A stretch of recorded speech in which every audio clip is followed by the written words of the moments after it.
China's outbound direct investment has been increasing steadily for the past 14 years, and in 2015 surpassed foreign direct investment for the first time. It now ranks second in the world for investment, next only to the United States. Largely fueled by a surge in overseas mergers and acquisitions by Chinese companies, China's outbound direct investment covers more industry sectors and business destinations than ever before. While the country continues to adjust its economic structure and open up further, Chinese firms are looking to develop and upgrade their business models to make the most of global markets and their resources. What does China's outbound direct investment mean for the world economy? What strategies should businesses adopt to become more competitive and agile? With investments growing at 20% per year, how are Chinese companies' global investments transforming industries and markets?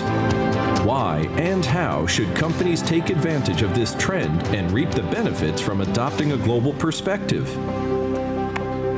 China's pivot to world markets. Good evening, ladies and gentlemen. It's exciting to see many old and new friends at the Caixin debate in Davos. Throughout the years, we have discussed the transition of China's economy and its overseas investment.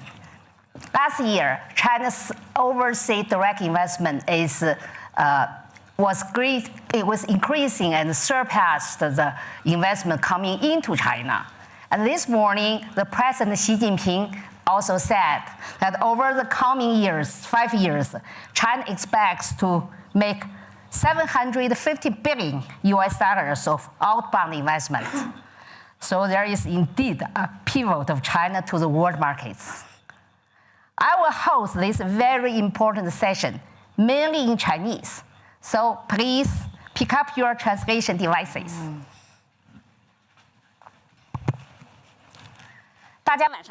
Good afternoon.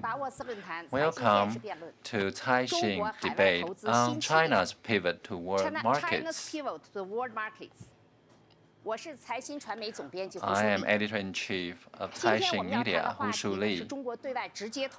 We will be talking about China's overseas direct investments.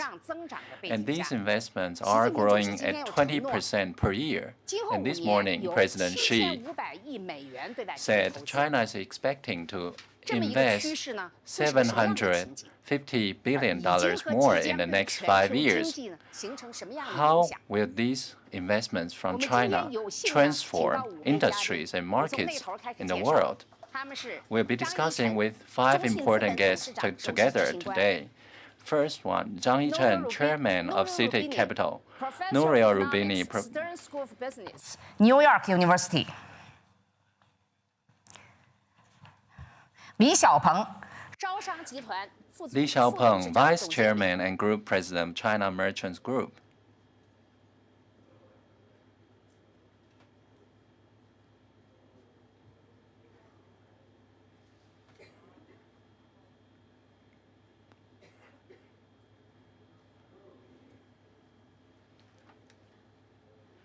Alisha Bacina Ibarra, United Nations Economic Commission, Latin American Caribbean region, Executive Secretary. Thank you.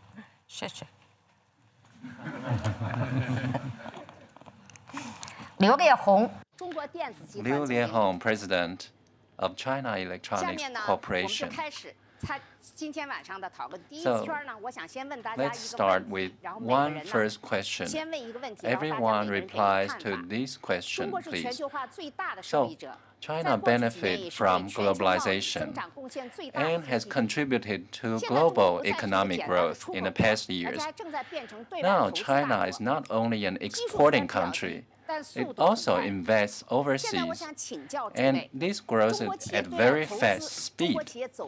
So, these overseas investment from China, how do they transform industries and markets all over the world?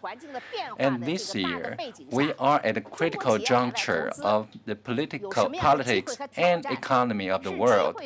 Will this represent difficulties or opportunities to China's overseas investment? So, Mr. Liu, you start, please. Economic globalization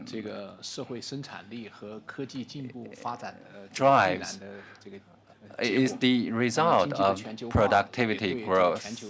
And economic globalization has also driven the overall growth of the global economy. China has been starting its economic reform more than 30 years ago and has integrated into the global economy. And China has changed a lot. Now, Chinese started to invest overseas, and this has increased at a very fast pace in the past 2 years. In the past 2 years, like you just said, FDI, China's overseas investment in abroad has surpassed FDI in China. And this trend will continue in the coming years. And this indeed is an opportunity for Chinese companies to better integrate themselves in the world. For example, in my industry, the electronics industry, in the past, we only export our products abroad. But now, companies in our industry started to go abroad. We started to manufacturing abroad. For example, Guanjie Technology, one of our branches who manufactured monitors, used to make in China, but now this company already set up 4 factories abroad. So there are manufacturing abroad and selling abroad. China Electronics Corporation has been going abroad also in terms of IT technology. In Latin America or in Africa, we invest in important major IT projects locally. For example, in Ecuador, we help them to set up a emergency management center. This center covers major cities of Ecuador in terms of security emergency management. So it can, in the future, help Ecuador to better manage their security. And this already produced positive effect. Their security situation has greatly improved. And also last year, this system that we helped build has also helped them to manage the relief activities after the earthquake last year. President Xi also visited this center when he was in Ecuador last year. So from our perspective, we think not only traditional companies from mining industries are going abroad, even a company like us in the electronics industry, which is more a new industry, we are also going out of China to invest. So this is indeed a change in recent years. Thank you very much. Cheche, I wanted to quickly give you an overview of what is the relationship between China and Latin America. First of all, we had the visit of Xi Jinping. Precisely, he came to Latin America. He came to APEC, Ecuador. He came to Chile. He came to my organization, and we produced this book in Chinese, in Mandarin, and in English. So it's available. But the thing is, what's happening? Since 2000, the trade between Latin America and China has expanded 23 times the exchange of goods. On the other hand, foreign direct investment has expanded twice, from 6 billion, let's say, in one decade, the 90s, to almost 10 billion per year, which is not much yet. We want more. But the thing is that, unfortunately, the relationship with China has concentrated basically on 5 products: soybeans, copper, ore, mineral hydrocarbons. So we have to expand and diversify. So this is what we discussed with Xi Jinping when he was in Latin America and the Caribbean. And he proposed a formula that is 1 + 3 + 6, which means let's come together once, because of course Latin America is far from China. Come on. I mean, we're your very last horizon. But now you're coming, and you're coming, I think, to this 1 + 3 + 6, which is to base our relationship on trade, of course, investment, financing, and overall cooperation, of course. 6 sectors: infrastructure, transport, energy and natural resources, agriculture, industry, and science and technology. Now, where do we feel that Latin America has a huge opportunity? In agriculture. I mean, you have 1.3 billion people, right, to feed. You're transforming your economy and your consumption patterns, and you are going to the cities. The urbanization process in China is over already 50%. So your people are changing. And we can become really a very important partner on this, because China only has 6% of its land is arable. Only 6%.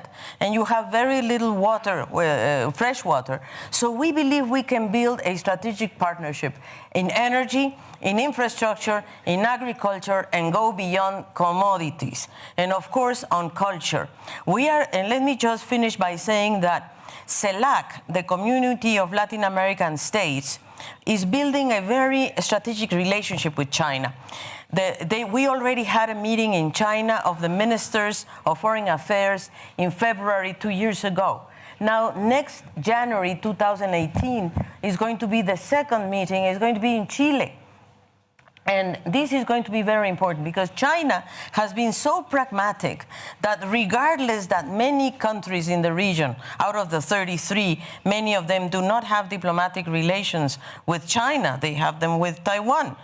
But regardless of that, the countries of the region want to be a trade partner and an economic partner with China. So they are really coming together to establish this relationship. Now, of course, the only way to do this is in an integrated fashion. If we really put our act together in Latin America, we can probably progress. We have had already the visit of Wen Jiabao, or Li Keqiang, and of Xi Jinping. That is the level of relationship that they want to establish with Latin America. Now Latin America needs to get its act together and prepare ourselves for a more, I would say, powerful relationship with China. Thank you. Liesl. Okay. Thank you, Ms. Hu. I would like to talk about China's ODI. Recently, we found good numbers that are about Chinese ODI. 50% growth in 2016, 14 consecutive years growth. The total among the number 2 in the world. The situation showed the news that China's economy is good. The question is how to manage the investment in abroad. In my opinion, I think 3 points I need to mention. First, we need to share benefits with local partners. We know the bigger cake we make together, more profits everybody can get. Second, we need to pay attention localization. Recent years, our company in abroad hire many people who are 98% total the employees. We set up a good training program to train the people for the sustainable development.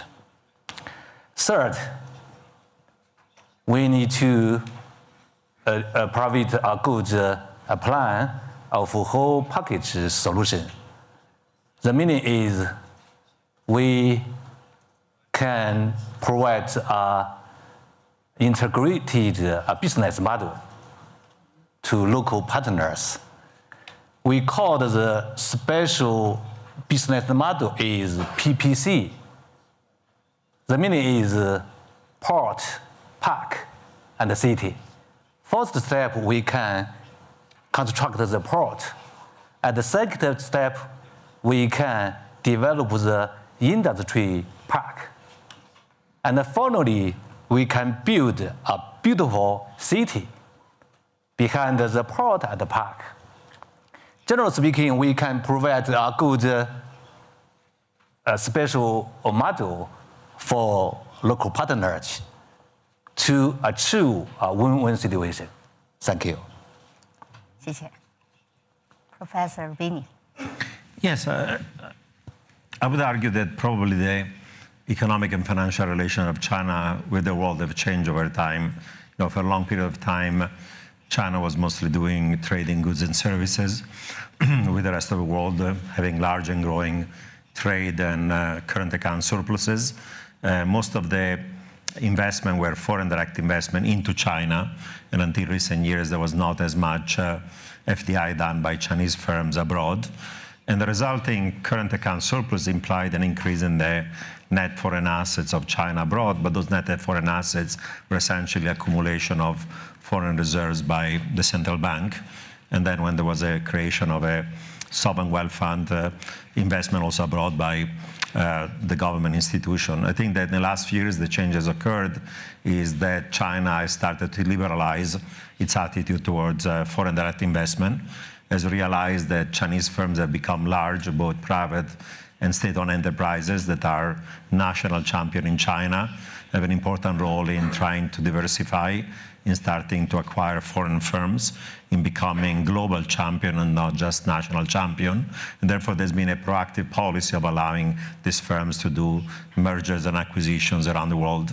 The first stage of it was, of course, China being very interested in making sure that the supply of natural resources would come to China, investment done in natural resource, oil, energy, and other sectors from Asia to Africa, to Middle East, to even gradually in Latin America.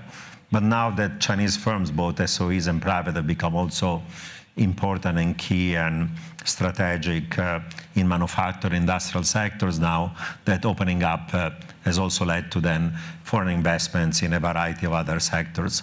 I would say that this strategy of China is probably part of a broader economic statecraft strategy. As we know, there have been now overinvestment in China, overcapacity. China has a huge amount of foreign reserves, has a lot of natural resources like steel and cement that are in overcapacity. And therefore, China has come out with a variety of plans. One is the Silk Road. The second one is the Belt and Road Initiative. The third one is the BRICS Bank. The fourth one is the AIB, and finally a number of regional trade agreements that has proposed to Asia and Pacific and Latin America as a way of building greater economic and financial relations. So I think it's a part of not just of an economic diversification strategy, but also building stronger economic, political, and also geopolitical relationship with Asia, with Africa, with Latin America, and many other parts of the world as well. So there's a greater international economic statecraft strategy is behind the economic policy towards foreign direct investment of China. Okay, I think everybody talked about more on the macro level. I'll probably focus more on our own experience. We started investing overseas about 12, 13 years ago, and initially we were mostly investing in manufacturing businesses in the US or in Japan, where we can help them basically relocate their manufacturing capability to China, as China was developing as a factory for the world. So it was more, the value creation is more on the cost side by lowering the cost. And that game basically changed after 2008, after the global financial crisis. Everybody else's cost was going down, but China's cost was actually coming up.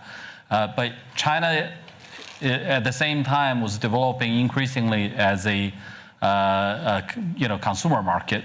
So then our investment focus started to change. We start to focus on buying companies that could benefit from the growth of the middle class consumers in China. For example, in Japan, we bought one of the leading tableware makers. It's called Narumi, and we introduced it into China first into the likes of Cathay Pacific, Dragon Airline, first class lounge, first class cabin, then 5-star hotels, and to the point that they set up boutique shops.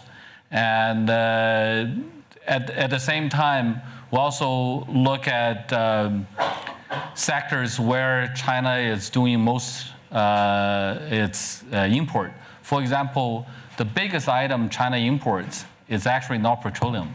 It's actually semiconductor. So last year we invested in this company called OmniVision, which is the 3rd largest imaging sensor maker in the world. The largest being Sony, which almost supplies exclusively to Apple. The second one is Samsung, which more or less supplies to itself. And this company was trying to compete with Sony and Samsung, but until the China market developed, all of a sudden you have the phone makers like Huawei, like Xiaomi, like Coolpad, and so on and so forth.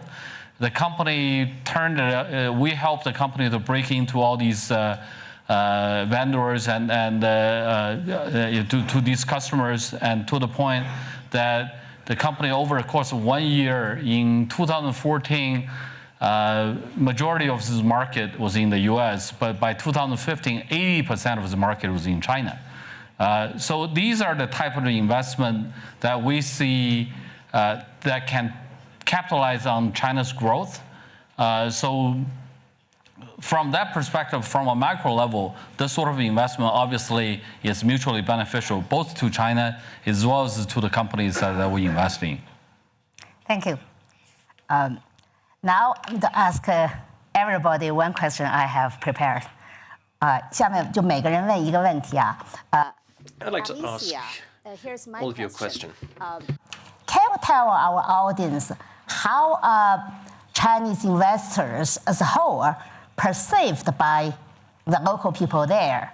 And we know that the public utilities investment is a bright spot in Latin America. So what's your advice to Chinese public utilities companies heading to Latin America? It's a very good question. First of all, I guess that we have to know each other better. And I think this is a part of the relationship that has to come together. Chinese, it's differently perceived in different parts of Latin America. We cannot make a general point. For example, in Ecuador, the Chinese investors are very much related to technological development. So they are not related to extractive industries. On the contrary, in Peru, they are seen as very much oriented towards extractive industries, even in Chile. And in Peru, for example, the problem is, how is the dialogue with the local communities? That's another of the huge problem that extractive industries do have. So little by little, the perception is changing. At the beginning, there was a lot of fear that the Chinese investors were coming to exploit our natural resources and full stop. But this has been changing over the years, because we have been already in touch for more than 15 years. And these visits of Xi Jinping, for example, Xi Jinping, when he came to Chile, he came to a media summit. Probably you were there. This was a media summit of 100 media reporters from China and from Latin America. And the intention was precisely to change the perception of the people between the two. I mean, we have to learn a lot about each other. So yes, there are some parts of the region that feel that China is coming with their own workers, with their own people. There's other parts of the region that are more prepared to understand that foreign direct investment is very well received, that we can be partners, that we can do things jointly. Now, the fear that we have in Latin America in general is that China is substituting imports. It's becoming an import substitution strategy, because as they are moving on to manufacturing, they are substituting many of the products that were manufactured elsewhere. So how is this going to have an impact on the general change? Now, let me tell you one little anecdote. The day that Xi Jinping arrived to Chile was the same day that Donald Trump announced that he was not going to sign the TPP. The same day. So can you imagine the impact when Xi Jinping came talking about free trade, as he did this morning, very openly. We want to build a relationship, this, that, and the other. And China now is the second most important trade partner of Latin America after the US. Maybe this is going to change. Very soon. 医生，你们有没有在拉丁美洲投资的？ Now, you haven't yet invested in Latin America. We have invested in copper mining and power plants, but CITIC Capital as such hasn't. So can you tell us a bit about your experiences in Latin America? Now, of course, the countries are all different, but can you tell us a bit about your experiences, maybe? Now, Mr. Li, now, China Merchants Group is one of the leaders of China's outward investment push. It's in particular in Western and Eastern Europe, and it's one of the 7 top Chinese investors. Now, it's one of the 7 top investors under the One Belt, One Road program. What's your understanding of the One Belt, One Road program? Well, this morning, President Xi Jinping reiterated Chinese support for economic globalization and went through some of the achievements in recent years of the One Belt, One Road program, something that we have some experience of. May I cite a couple of examples?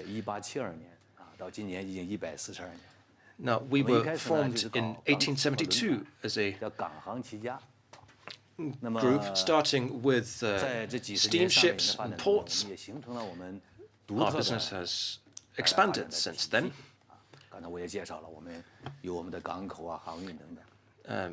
Including port and shipping projects abroad.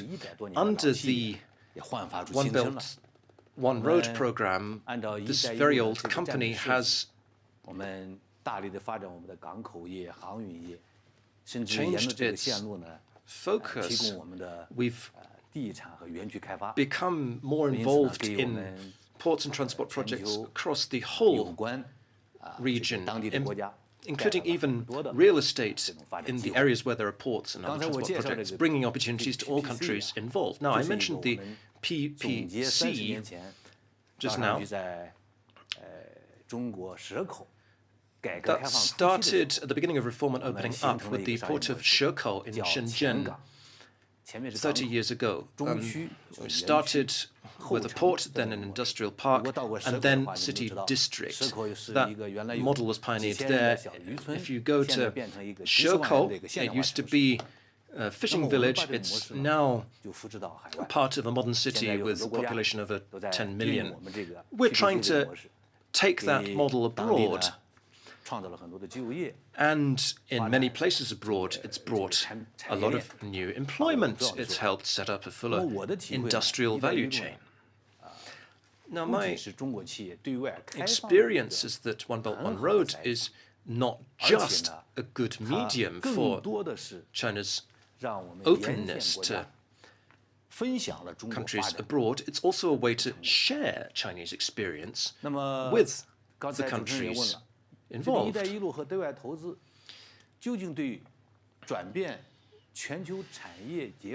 What might One Belt, One Road and Chinese outward investment do to change the world value chain? Well, If we look at One Belt One Road, we have Chinese nuclear and high-speed rail technology, which are world leading, and they've been taken along the One Belt and One Road. So the Chinese Belt and Road are mutually beneficial, fair, and inclusive as a national strategy, and I hope to gain support of any investors present in the room for it. Thank you. I think everybody has his own or her own take of OBOR project. Thank you for sharing yours. Mr. Liu, your company was relatively late in going abroad, but now you are very active in investing abroad. So you have more overseas direct investment or M&A projects. What's the proportion? And in terms of technology, European countries and America and US, they don't want China to invest in sensitive technology sector. For example, recently, Axantron project has been stopped by German government. So have you ever experienced any of these kind of situation? Like that of Axtron? Thank you. Our group, when we started investing abroad, we have different measures and approaches. Now, we focus more on direct overseas investment. For example, we'll set up a branch locally. For example, I said we invest in Latin America or in Brazil, in Argentina. In these countries, we already have many factories, have set up factories, and it's been operating relatively well in Argentina and Brazil. And less in developed countries? Okay, in developed countries, we have relatively fewer investment projects, but we've been doing M&A in developed country markets. For example, a couple of years ago, we bought one of Philips' branches, namely colored television set sector. So now in Europe, Guanjie Technology, which is a branch of China Electronic Corporation, bought this Philips department in Europe. So we start to roll out not only traditional television set, but also smart television sets. And we are gaining market share in Europe, in Asia, and also in Africa. So our company has different approaches in our investment overseas, including direct investment or M&A. Have you ever encountered any difficulties? Actually, in integrated circuit, we have encountered some difficulties, especially in NMA. But for us, as a Chinese company, as a Chinese IT company, we think we have to transform, we have to enter into high-end segments and develop core technologies. So, as a Chinese company who invests abroad, such as in integrated circuit, I think people should have an open attitude towards investments from China in these areas. People should be open to cooperate with Chinese companies in these areas. You should not always say no or close your door in these areas. As President Xi said this morning, trade protectionism close your door. Maybe you can avoid some problems, some issues, but you also shut sunshine and clean air outside. Developed economies and developing economies should have an open attitude towards China's investment overseas. Thank you. Thank you for sharing with us. We can agree that 2017 will be a very delicate year for U.S.-China relationship. From your previous comments, we can see that you are also very concerned about the populism, America First, and anti-globalization voices of the Trump team. But on the other hand, it seems that Donald Trump welcomes anyone that claims to bring jobs to the U.S. Will that become an opportunity to Chinese investors in the U.S.? How will all this play out? Certainly, as you argue, this is going to be a critical year in the relations, not just economic, but also political, between U.S. and China. There is a risk, of course, that the U.S. is going to become protectionist, that the U.S. might brand China a currency manipulator like other countries, that the U.S. might try to restrict by tariffary imports trade from China, given traditional kind of accusation, in my view false, that China is involved in unfair trade, in dumping its goods, in having its currency being undervalued, and so on and so on. So there is this dimension that creates a variety of potential for trade tensions. As you argue, U.S. wants foreign direct investment to create jobs in the United States, but even the foreign direct investment relation with China is going to be complex. First of all, U.S., unlike Europe, has a system for vetting foreign direct investments in the U.S. To check whether there is any issue about national security and so on. And even Europe, where traditionally this has not been the case, in recent episodes, like in Germany and others, either concerns about national security or about losing strategic assets or industries or firms to Chinese firms, that has been a concern. Secondly, a lot of the FDI that has been done by China in Europe, but even in the United States, 2/3 or more of it has been done by state-owned enterprises and by other government entities. And whether you like it or not, that raises concerns in the US and Europe about whether entities that are government-owned or are being supported, financed, subsidized by the government are having too much of a role. And the other dimension of it is a dimension of reciprocity. Chinese have done huge amount of investments in the United States and in Europe, but the amount of investments done by Europe in China or even by US have been limited. And have been limited in part because there have been a series of significant restrictions. Today, right before the speech by President Xi here in Davos, the government in China has now signaled there will be some degree of opening of foreign direct investment into China, into a variety of financial services, even if it's not clear exactly what's going to be the timeline for this implementation. But as we know, China has been restricted the amount of FDI in a variety of sectors that are considered as being important or strategic or otherwise, including natural resources, telecom, of course, culture, media, and other aspects of manufacturing. And the final dimension of it that is also of some concern is that the US, for example, in the space of internet and other types of companies, has been open to Chinese firms and Chinese champions like Alibaba, Tencent, and a whole host of others have become first national champion in China and now growing globally.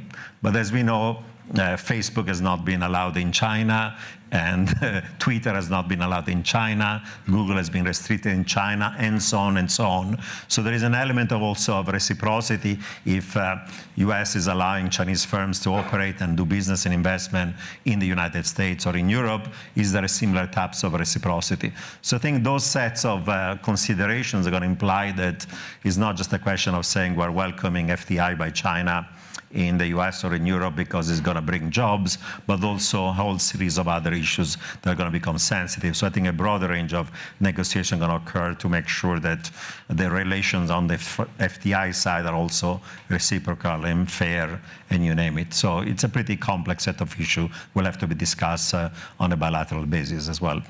Yeah, very complicated actually. So if you talked about the complex package, where is the possible starting point of the complex package? Well, the U.S. has been negotiating a bilateral investment treaty with China that's going to discuss how much investment into China is going to be liberalized, as well as investment by Chinese into the United States. That's one way of achieving an agreement of a set of rules about stuff. And of course, both sides might have some industries that are considered as being strategic or restricted or to be gradually liberalized and so on. I think that's one dimension of it that is going to be important, and I think the maintaining also open trading relation is going to be important because, of course, trading goods and services is intimately associated with also trade in financial assets and portfolio diversification and M&A activity and foreign direct investment as well. So I think that these things will have to be discussed, in a broader context of the economic relations between China on one side, U.S. and Europe as well. Okay, thank you very much. Mr. Zhang, I will ask you the same question. Your company has been doing overseas investment abroad. You are very experienced in this area. Is 2017 going to be a good year for China's overseas investment or a bad year? And your company, you is very prudent in investing abroad, right? Well, firstly, I would say that in 2017, the total volume of investment will be lower than that in 2016. After more than a decade of continuous growth, in particular high growth up to 2015. So if you base it on statistics from Thomson Reuters, then it's more than 200 billion US dollars of investment. Now, that kind of fast growth has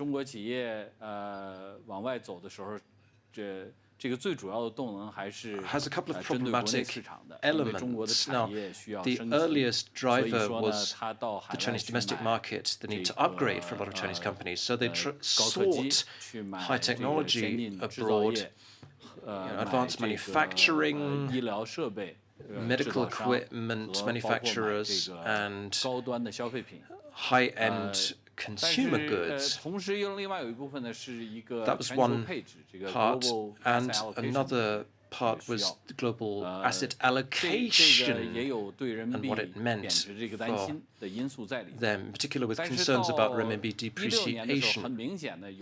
However, in 2016, very obviously, a lot of this was due to the gap in valuations between capital markets in China and abroad, so trying to arbitrage between China and overseas. Now, a lot of transactions were irrational in valuation terms because people simply thought that they were making a buck anyway if they bought it at 20 times PE abroad and came back to China where things traded at 30. Policy measures in China have aimed to bring things back to a more rational footing. So a drop in 2017 should not be seen as a bad thing. Now, you may be thinking in particular of our recent acquisition of a stake of 80%, 80, in McDonald's China. This is not an exit by McDonald's. McDonald's wants to expand in the Chinese market and faster, but they require a strong local partner to help them achieve that goal in China. China now is the world's second biggest economy, no longer reliant on MNCs bringing the whole set of rules that they've been working under in the US or elsewhere to China, lock, stock, and barrel. And that's an issue that a lot of multinationals have faced in China earlier or later. The main competitors of McDonald's, for example, KFC, which is the second biggest worldwide, but the first in China. It has 5,000 outlets in China. McDonald's only 2,400 outlets. Why do you think that might be? Now, if you want to do well in China, you do need to have a strong local partner that understands the market and helps you to grow faster and in a more efficient manner. And it's against that backdrop that I think our McDonald's investment was a very good deal. In 2017, overall, we are taking a somewhat cautious outlook, in particular with the uncertainties brought by the US transition to a new administration. So we are mostly adopting a wait-and-see attitude. So relatively prudent, right? Okay.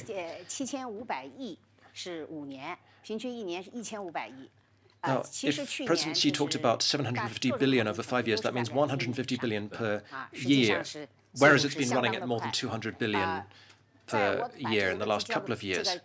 It's been growing very fast, Chinese FDI abroad. Now, before we go to the audience, let me ask for brief answers from each panelist on this question. Do you think globalization will face more challenge or less in 2017? One word, more or less. 从你开始. More, for sure.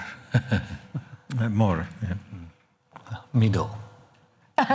More. And you, Alicia? Your question is whether 2017 globalization will face more or less challenge. It's going to be a huge challenge, especially on jobs. China wants to create 10 million jobs. Everybody wants to create jobs. How are we going to do that? 我的看法还好吧。Just about okay. Right, thank you for your answers to that question. And I'll now open to the floor for questions. Would anyone like to ask the panelists a question? 先自报一下家门. Please state your name and affiliation. A question for Mr. Zhang Yichen, Professor Rubini, and Mr. Li Xiaopeng. So Professor Rubini mentioned China basically doing statecraft. One Belt and One Road is a prime example. But a senior scholar from Chinese Academy of Social Science was telling me in the past 2 years, Chinese FDI, 85% is in Europe or America. One Belt, One Road countries actually receive less. So I'm wondering, how does the profitability of projects in developing countries compared to developed countries? Is it a case that China is doing, say, development in developing countries with One Belt and One Road and doing, say, in developed countries for commercial purpose? Is this transition from a statecraft model to a more market, firm-oriented model more sustainable going forward? Thanks.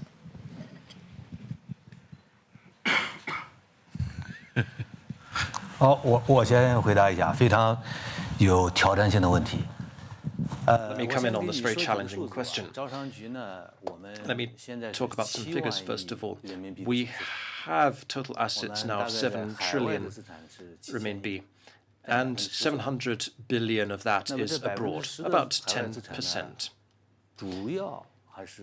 Of that 10%, most is in non-developed countries. So there's your answer, in our case. But some of it's in developed economies, a minority, though. Most of our investment abroad is in developing countries. That's my first point. Secondly, Generally, we get the sense that it's harder, the threshold is higher to invest in developed countries. They are more reluctant to receive Chinese investment, especially from state-owned Chinese enterprises, maybe even discriminatory. One of the issues in the last year has been a resurgence of protectionism. So we would like to call for parity in trade. Objectively speaking, it's been easier for us to invest in developing countries, but whether you accept that or not, our investment in developing countries has not been exploitative, it has not been straightforward single project investment. What we are trying to pilot is an integrated plan under the PPC model. Now, that's the one acronym I'd like you to remember. Start with a port, and behind that you have an industrial zone, and behind that you have a city. So what we offer you is a full package. Who wins from that? Local people. For example, in West Africa, a country I won't name, but we have gone to a city with a very old, outdated harbour. We've moved the harbour to a new location, so built them a new port, and the old port area is then urbanized. Between new and old port areas, we created an industrial zone to provide employment. So local people were very happy with the results of what we did in this West African country. PPC, in his case, was port on the left, city on the right, and industrial zone in the middle. So that model might be an answer to your question. Thank you. Okay, I'll give him. Yeah. Well, there is a variety of investment that China is making abroad. Many of them traditionally been in emerging markets because of investment in natural resources, extractive industries, now becoming a huge manufacturing power, the biggest in the world. There is interest in investing in advanced economies to both acquire brands, acquire technology, management skills, and use it either for production in Europe and US and or for building then production also in China. I would say that, while you could argue that, international statecraft has been more for investment relating to emerging markets, there is also a broader strategy of China saying we have a number of national champions. Some of them are large state-owned enterprises are becoming even larger. Some of them are national champions that are private sector firms like in internet, software, telecom, you name it, that became very successful given the large size of the protected domestic market, and now they're going international. And from the Chinese point of view, this national champion becoming also multinational corporation globally, whether they are private or public, is part of the broader strategy of creating a wide range of economic, trading, financial, and eventually also diplomatic and political relations with many other parts of the world. So I think that the Chinese have a vision of how they see their role growing in the world in a way that probably United States and Europe do not have. 依晨，你有什么补充吗？我没什么补充了。Do you have anything to add, Mr. Zhang? I don't have anything to add.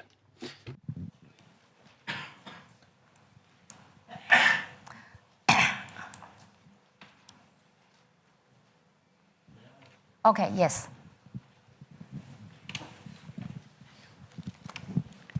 I come from Abu Dhabi, from a petroleum company, and we've seen a trend in the Middle East now of look east as opposed to look west. And in particularly in Abu Dhabi, some of the concessions which have matured now have been given to the Asian firms.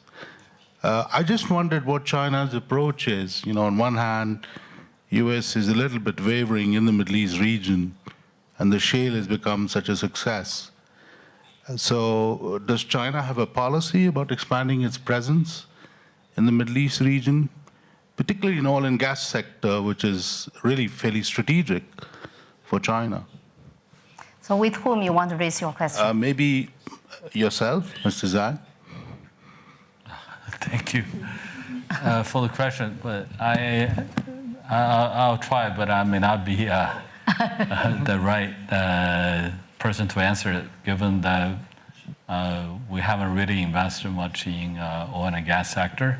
But we do have exposure in Middle East, mostly through co-investment relationships. We manage money for the sovereign wealth funds of both Abu Dhabi, Qatar, as well as Kuwait.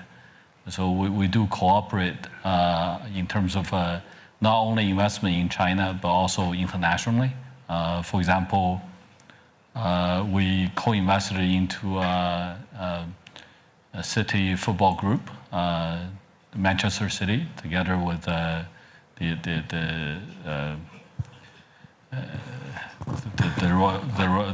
royal family of Abu Dhabi, and we also co-invest with Qatar investment authorities, many different things, including Alibaba and so on and so forth. So I think Middle East is a very important region for China, needless to say, given the need for energy. And the U.S., as we know, is getting increasingly energy independent. So to China, I think the Middle East will be a lot more important from that perspective. But at the same time, I'm not a diplomat, but I think China has always advocated sort of a non-interference type of policy. So I doubt very much if China is going to get increasingly involved on the ground, but it will build more strategic relationship with the Middle East partners.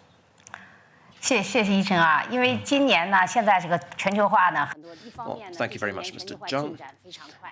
一方面，现在短 There's 期 been 呢，也确实遇到 fast development of development, but more recently there have been a few headaches for globalization. Let me ask about the long term as the last question. 1 to 2 sentences each from you. In 10 to 15 years, what will the market be like, and what role will China have in it? What are your long-term predictions? Mr. Zhang? 10 to 15 years, well, China will be the world's biggest economy, I think. However, I would also say that in terms of its influence, it may be a different story. The US has dominated the world order since World War II. But China will have more input into how the world is run. Long-term prediction. Well, we live in a world of uncertainty, so it's hard to predict. But I would say, China certainly will become the largest economy in the world in terms of GDP, even if on a per capita basis, of course, we'll be still catching up.